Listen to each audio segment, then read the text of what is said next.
Dentro da caixa, a arca sagrada, a mente humana, luz velada. Dois querubins lutam pelo lugar.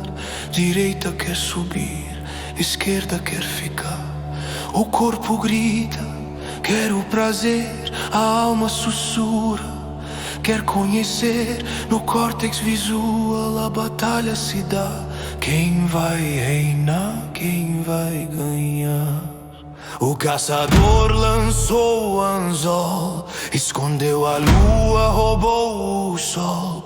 Deu um nó no cérebro, prendeu a visão, arrastou a mente pra escuridão. Mas Yaakov esperta, a verdade é sua espada. A casca quebra, a rede é rasgada. Não sou presa de Esaú, eu tenho sinal. Minha alma vence o cerco final. Inventaram uma letra, um gancho no ar. Pescadores de homens pra te enganar. Falaram que a lei morreu na cruz, mas apagaram a fonte da luz. A boca profana suja a água do ser. Palavras de morte fazem adoecer. Limpa o altar, santifica o falar, pra Sherina poder habitar. Do rigor de Yitzhak, o segredo disseu. A alma se veste do corpo que é seu. Não mato a matéria, eu a faço subir. Do Diné ao Reste, pro mundo corrigir. O nó se desfaz, o nó se desfaz.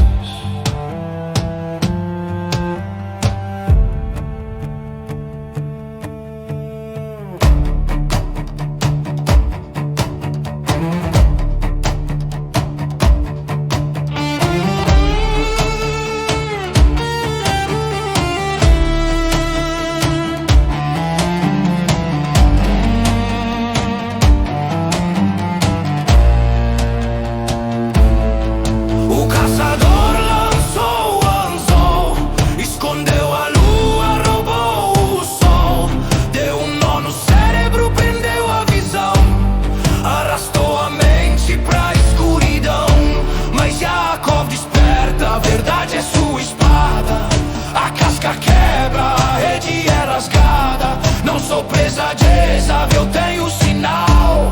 Minha alma vence o cerco final.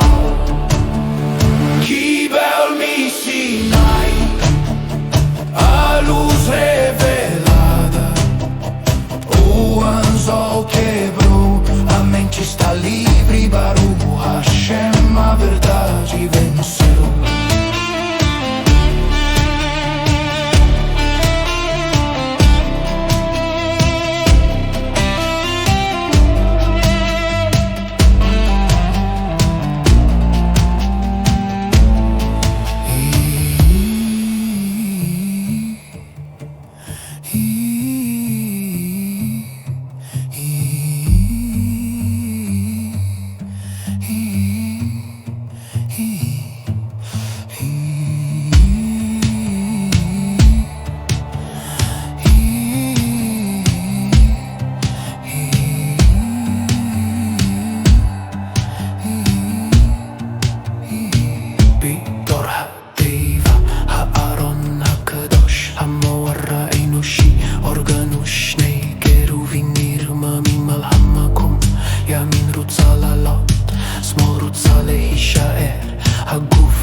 רוצה לדעת במרכז הראייה.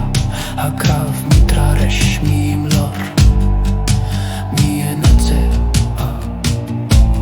הצייה תשליר את הכרס, הסתיר את הלבנה, גנב את השמש, קשר קשר במוח, קלה את הראייה, גרר את הדת לרש רע. אבל יעקב מתעורר, האמת תירר בו, הקליפה נשברת, הרשת נקרעת. אני לא טרף של עשיו, יש לי את האות, נשמתי מנצל, ארת את המצל הסופי.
Olá e bem-vindos. Hoje a gente vai mergulhar numa das histórias mais fundamentais da tradição bíblica, a de Jacó e Esaú, Sim, mas para uma lente que é completamente inesperada, né? a da Cabala e do Zoar. E o que as fontes que a gente tem em mãos dizem é que isso não é uma simples briga de família por uma herança. Longe disso. Elas propõem que essa rivalidade toda entre os irmãos é, na verdade, um mapa. Um mapa detalhado da psique humana. Uma representação da nossa batalha interior, é isso. Exatamente. E o ponto de partida é uma ideia bem radical que as fontes baseiam lá no rei Salomão, em Eclesiastes. Que é a ideia de que o bem e o mal não são acidentes. Não. São duas forças criadas de propósito, uma em oposição à outra, para gerar o nosso livre-arbítrio. E nesse cenário, Jacó e Esaú deixam de ser só personagens históricos. Eles viram arquétipos de forças que operam dentro de cada um de nós, o tempo todo. A alma e o corpo. E a nossa missão hoje é justamente decodificar esses símbolos. A gente vai explorar como essa narrativa milenar é interpretada, como uma metáfora para o funcionamento do nosso cérebro. Sim, para os conflitos que a gente trava todo dia e, o que é mais intrigante, para as armadilhas mentais que podem nos capturar sem que a gente nem perceba. O que é fascinante é que a discussão sai do campo puramente teológico, né? Totalmente. Entra numa espécie de psicologia mística. A proposta é entender como essa dinâmica, Jacó versus Saul, se manifesta nas nossas escolhas, nos nossos pensamentos. Até na forma como a gente usa as palavras. Exatamente. É uma exploração da anatomia espiritual do ser humano usando essa história como um guia. Ok, vamos começar a desembrulhar isso, porque a fonte já começa com uma analogia que, olha, me pegou de surpresa. Ela descreve a nossa própria anatomia de uma forma mística. Sim. A caixa craniana, o nosso crânio, é comparada diretamente à Arca da Aliança. É uma imagem muito poderosa, né? Pensa bem, a arca era o objeto mais sagrado, ficava guardado no lugar mais escuro, mais protegido, o Santo dos Santos. Inacessível. Isso. E da mesma forma, o nosso crânio é essa caixa escura e protegida que guarda o nosso bem mais precioso, o cérebro. E a analogia vai além. Como assim? Os dois hemisférios cerebrais são vistos como os dois querubins que ficavam sobre a arca, com as asas se tocando. Uau! Essa imagem da Arca da Aliança é forte. Eu nunca tinha pensado no crânio dessa forma. Isso muda completamente a ideia de ter algo na cabeça. Muda, né? O cérebro não é só um computador de carne. É um santuário. Perfeito, um santuário. E como essa ideia se desdobra nos detalhes dos hemisférios? É aí que os personagens entram. O hemisfério direito, ele é associado a Jacó ou Yaakov, em hebraico. Certo. Ele representa a força que a Cabala chama de masculina, mas não no sentido de gênero, e sim de ser proativa, doadora. É o lado da intuição, da espiritualidade. Da conexão com o todo. Isso! A energia ligada a ele é a de Hesed, que significa misericórdia e expansão. É aquele impulso de dar sem esperar nada em troca. E o hemisfério esquerdo, imagino, é o Esaú. Exatamente. O esquerdo está ligado a Esaú ou Esav. Ele representa a força feminina, no sentido de ser o receptáculo, a estrutura. A parte mais lógica. Sim, é o lado da lógica, da análise, do desejo, das necessidades do corpo, da sobrevivência no mundo material. A força associada a ele é a de Gevurah, e se traduz como rigor ou julgamento. E aqui está o ponto crucial. Nenhuma das duas forças é inerentemente má. Ambas são absolutamente necessárias. Certo. Então a Gevurah não é a vilã da história. De forma alguma. Pensa na Gevurah como a nossa capacidade de criar regras, de dizer não, sabe? De colocar limites. É a força que constrói um orçamento para a gente não gastar todo o nosso dinheiro, ou que cria uma rotina de exercícios para manter a saúde. É essencial para a vida na matéria. Entendi. O problema, segundo a fonte, nunca é a existência dessas forças, é o desequilíbrio entre elas. Então o conflito interno começa de verdade quando a balança pende, Quando o lado esquerdo, o desejo do corpo por prazeres, por sucesso a qualquer custo, Gratificação imediata. isso, quando ele começa a dominar e a sufocar a voz do lado direito, a voz da alma. É isso. O problema não é ter um Esaú. Não. Mish, mas deixar ele tomar o volante do carro. É a metáfora perfeita. A guerra se instaura quando o desejo de receber só para si mesmo se torna o único motor. É nesse momento que a figura de Esaú, o caçador, se manifesta com tudo. E prepara sua armadilha. E prepara sua armadilha. Não num campo de caça, mas dentro da nossa própria mente. E é aqui que fica realmente curioso, porque a Torá descreve Esaú como um homem que conhece a caça. E a imagem que vem é de um caçador na floresta, com arco e flecha. A imagem clássica, né? Sim, mas o Zoar, que é o texto fundamental da Cabala, revela uma coisa muito mais sutil e, francamente, bem mais assustadora. Sim, porque a caça de Esaú não eram animais. Eram as mentes das pessoas. Essa é a grande virada de chave na interpretação. Esaú se torna o arquétipo da manipulação, da distorção da verdade para capturar a consciência dos outros. E a fonte usa uma metáfora muito específica para descrever essa caça. E controversa. E controversa, a do anzol. Exato. Sim, essa parte me fez parar para reler. A fonte destaca que a letra J, o J como a gente conhece, não existe no alfabeto hebraico original. Não, é uma invenção bem mais recente. Foi criada séculos depois, há uns 500 anos. E o formato dela, se a gente olhar bem, é um gancho, é um anzol. É inegável. Ok, eu preciso fazer uma pausa aqui porque essa conexão é ousada. A fonte explica melhor como ela faz essa ligação entre a forma de uma letra criada séculos depois e uma teologia específica. Parece um salto simbólico muito grande. É uma ótima pergunta. E é importante esclarecer. A abordagem não é de que foi um plano, uma conspiração histórica, sabe? Certo, não é uma teoria da conspiração. De jeito nenhum. A abordagem é simbólica. É como se fosse uma piada cósmica, uma sincronicidade que acaba revelando uma verdade mais profunda sobre como certas ideologias funcionam. A forma da letra se torna um símbolo perfeito para o mecanismo que a fonte quer descrever. Entendi. Então não é sobre a intenção histórica, mas sobre o padrão que o símbolo revela. E que padrão é esse? O padrão do que a fonte chama de uma teologia de pesca. Fazendo uma alusão direta à frase pescadores de homens. Exatamente. A interpretação proposta é que se trata de uma forma de pensar que busca fisgar as pessoas, não pela razão ou pelo estudo profundo, mas pelo apelo puramente emocional, pela promessa de recompensa fácil. E qual seria o método desse caçador de mentes? Quer dizer, qual é a isca no anzol? A isca, segundo a fonte, é a promessa de milagres, de curas, de uma salvação que não exige o trabalho árduo de correção pessoal. O tikkun. O tikkun, exatamente. O tikkun é o processo de refinar nosso caráter, de consertar nossas falhas. É como ir à academia para a alma. Exige esforço, disciplina, consistência. E a teologia do anzol, o que ela faz? Ela oferece o resultado sem o processo. É a promessa de ficar em forma só por acreditar, sem precisar levantar um peso sequer. O resultado disso, então, é que a pessoa é fisgada.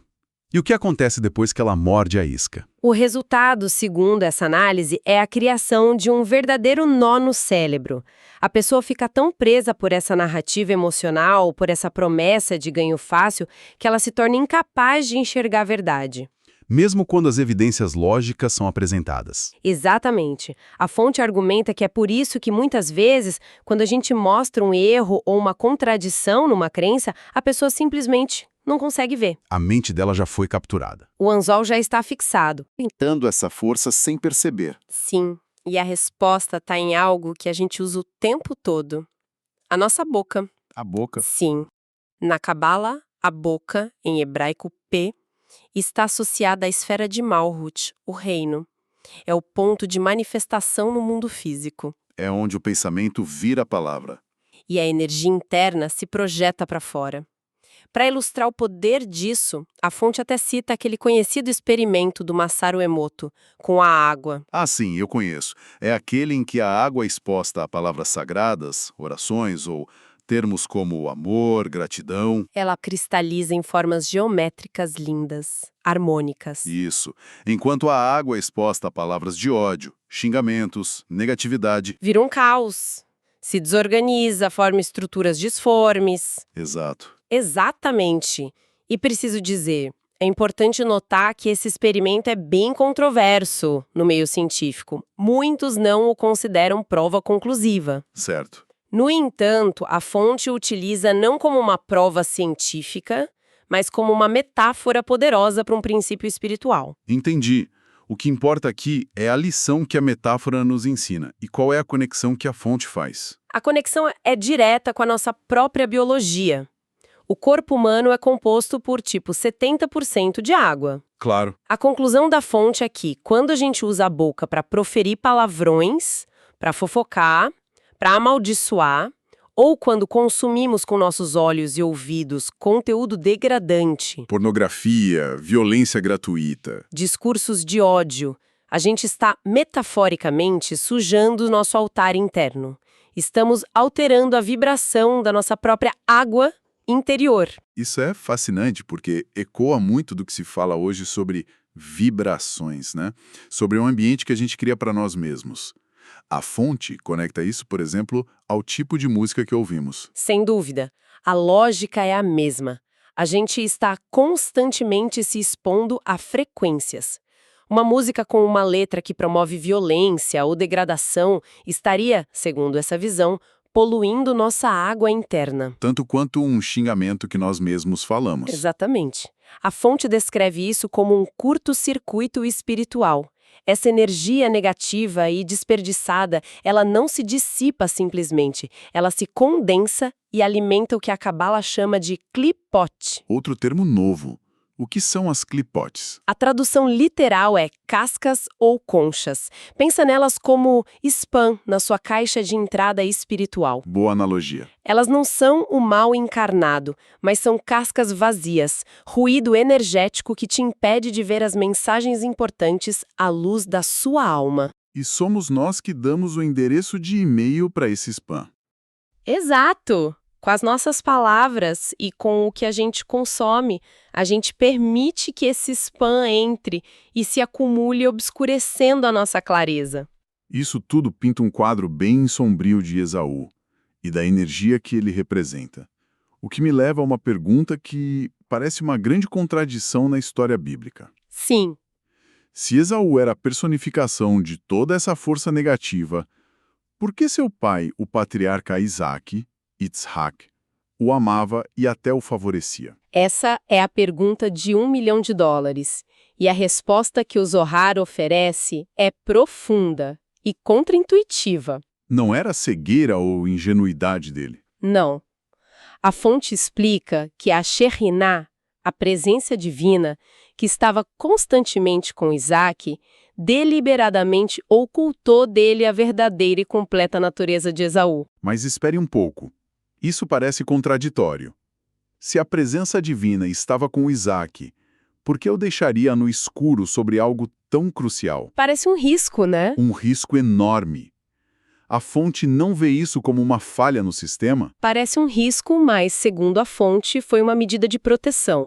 A razão está na essência de cada personagem. Lembra que a gente disse que Esaú representa a força de Gevurá, o rigor no seu aspecto desequilibrado? Sim. Pois bem, na Cabala, o próprio Isaac é o arquétipo da Sefirá de Gevurá em seu estado puro. Ah, entendi. Havia entre eles o que a fonte chama de uma afinidade de essência. Eles vibravam na mesma frequência fundamental, um no lado da santidade, o outro no da impureza. Então eles eram dois lados da mesma moeda. Exatamente, e o risco era que, se Isaac soubesse de toda a negatividade de Esaú, sua natureza de rigor, de julgamento, poderia levá-lo a agir de uma forma equivocada. Ele poderia tentar destruir Esaú, por exemplo. Poderia, ou amaldiçoá-lo, o que iria contra o plano maior que precisava da existência das duas forças. A ocultação da verdade foi uma forma de garantir que Isaac não interferisse. E permitisse que o plano se desenrolasse como deveria. Perfeito.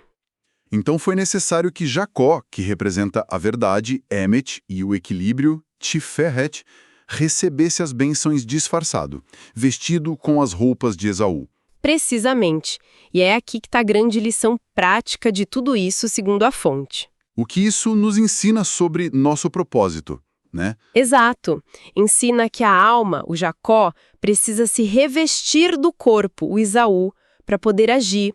A gente precisa vestir a pele de Esaú, usar o nosso corpo, nossos desejos, nossa lógica, para interagir com a matéria e elevar as faíscas de santidade que estão escondidas nela. Isso vira narrativa de cabeça para baixo, porque muitas tradições espirituais falam em superar o corpo, em negar os desejos. Sim, Mas aqui a fonte diz que a gente precisa usar o corpo. É uma visão muito mais integrada. exatamente. O objetivo não é destruir o corpo, aniquilar o Esaú interior. É educá-lo, discipliná-lo e usá-lo como um veículo para um propósito maior. É pegar o desejo de sucesso e usar para construir algo bom para a comunidade. Isso é pegar a força da lógica e usar para entender textos sagrados. É santificar o físico em vez de fugir dele. Então, o que a gente tem aqui, no final das contas, é uma reinterpretação completa. A história de Jacó e Esaú deixa de ser um conto de rivalidade familiar. E isso se transforma numa poderosa e complexa metáfora da condição humana. É a guerra diária travada dentro do nosso próprio crânio, na nossa arca da aliança particular. Uma guerra silenciosa entre a nossa busca por propósito, por conexão, por verdade, que é o nosso Jacó interior. E as forças do desejo imediato, da distração, da preguiça espiritual e da manipulação que caçam a nossa mente. O nosso Esaú interior. E se a armadilha é um nó no cérebro criado pela manipulação e pela ignorância, a fonte é clara sobre como se desata esse nó, certo? Sim, a proposta é que a única ferramenta capaz de dissolver esse nó e cortar a linha do anzol é a luz. E luz, nesse contexto, é conhecimento. É um sinônimo para conhecimento, para sabedoria, o estudo profundo, a busca pela verdade sem distorções, pela cabala autêntica. É essa luz que, segundo a fonte, dissolve as klipot, aquelas cascas de spam espiritual e liberta a mente da rede do caçador. Então, a vitória do nosso Jacó interior não viria pela força bruta. Nem pela negação, viria pela clareza e pela sabedoria. É uma visão que transforma o estudo de textos antigos em uma ferramenta ativa e urgente de autotransformação. Sem dúvida. E isso nos deixa com uma reflexão final, algo para se pensar muito além da nossa conversa de hoje. Vamos lá. Se o nosso Esaú interno é constantemente alimentado e fortalecido pelos anzóis da cultura moderna, a gratificação instantânea das redes sociais, a desinformação que apela ao emocional, o entretenimento vazio, como seria, na prática, fortalecer conscientemente o nosso Jacó interior? Que pequenos atos diários poderiam nutrir a alma, em vez de apenas satisfazer os desejos imediatos do corpo?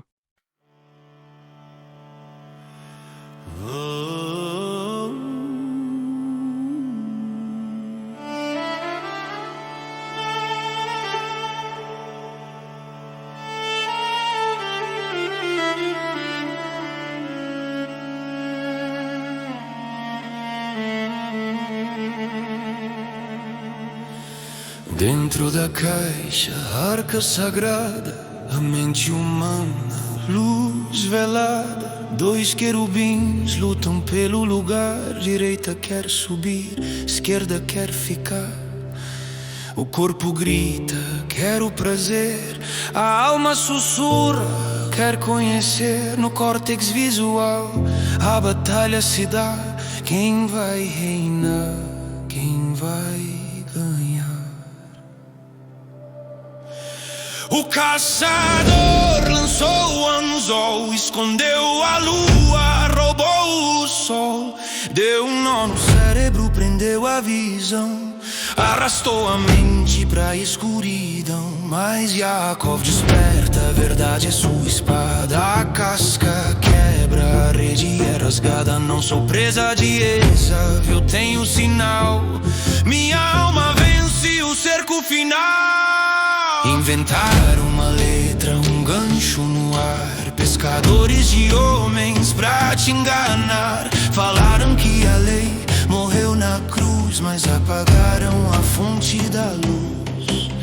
A boca profana suja a água do ser. Palavras de morte fazem adoecer. Limpa o altar, santifica o falar, pra Shekhinah poder habitar. Do rigor de Yitzhak o segredo desceu. A alma se veste no corpo que é seu. Não mato a matéria, eu a faço subir. Do Din ao Reset pro mundo corrigir. O nó se desfaz, o nó se desfaz.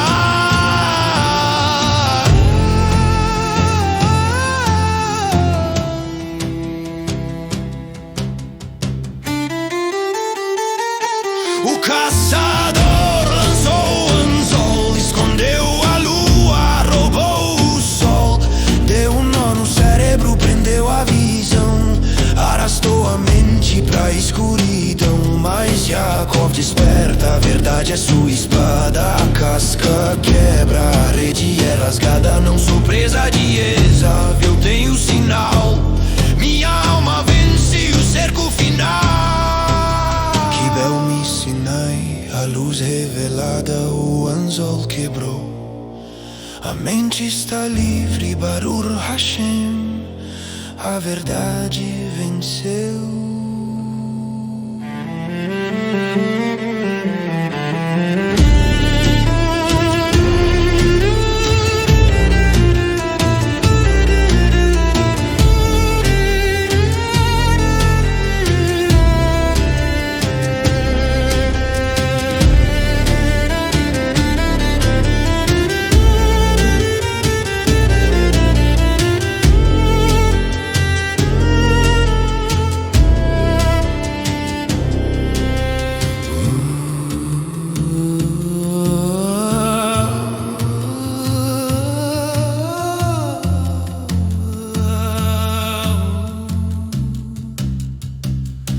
O caçador lançou o anzol, escondeu a lua, roubou o sol. Deu um nó no cérebro, prendeu a visão, arrastou a mente pra escuridão. Mas Yaakov desperta, a verdade é sua espada. A casca quebra, a rede é rasgada. Não sou presa de Esav, eu tenho sinal. Minha alma vence o cerco final.